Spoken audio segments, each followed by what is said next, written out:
Hi நண்பா, இந்த ஒரு வீடியோவில் நடிகர் ரஜினி சார் நடிப்பில் வெளியான கூலி திரைப்படம் 18 நாள் முடிவில் உலகம் முழுவதும் இதுவரையும் எவ்வளோ கலெக்ஷன் பண்ணியிருக்கு அப்படின்றதான் டீட்டெயில் வந்து பார்க்க போகிறோம்.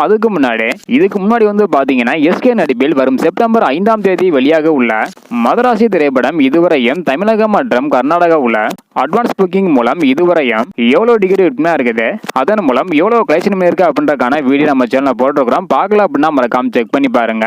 ஸோ இந்த ஒரு வீடியோவில் 18 நாள் முடிவில் கூலி திரைப்படம் வேர்ல்டு வைடா எவ்வளோ கலெக்ஷன் பண்ணியிருக்கு அப்படின்றத டீட்டெயில் வந்து பார்த்துடலாம். முதலாவதாக தமிழகத்தில் கூலி திரைப்படம் இதுவரையும் 18 நாள் முடிவில் 146 கோடி வரையும் கலெக்ஷன் பண்ணியிருக்குது.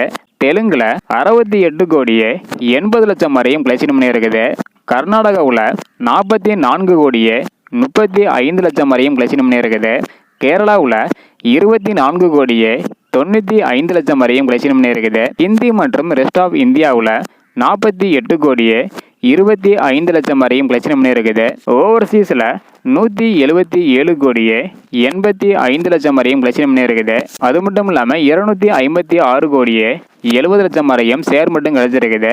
ஸோ உலகம் முழுவதும் 18 நாள் முடிவில் கூலி திரைப்படம் 510 கோடியே 20 லட்சம் வரையும் கலெக்ஷன் பண்ணியிருக்குது. இன்னும் 3 நாட்களில் எஸ்கே நடிப்பில் வெளியாக உள்ள மதராசி திரைப்படம் வெளியாக போகுது. இந்த ஒரு காரணத்தினால இதன் பிறகு கூலி திரைப்படத்தோட வசூல் அதிகமாக இல்லை அப்படின்றத வெயிட் பண்ணி பார்க்கலாம். ஸோ கூலி திரைப்படம் 18 நாள் முடிவில் 510 கோடி வரையும் கலெக்ஷன் பண்ணியிருக்குது. ஸோ இதை பற்றி உங்களோட கருத்து என்ன அப்படின்றத மறக்காம கமெண்ட் பண்ணுங்க. தேங்க்யூ.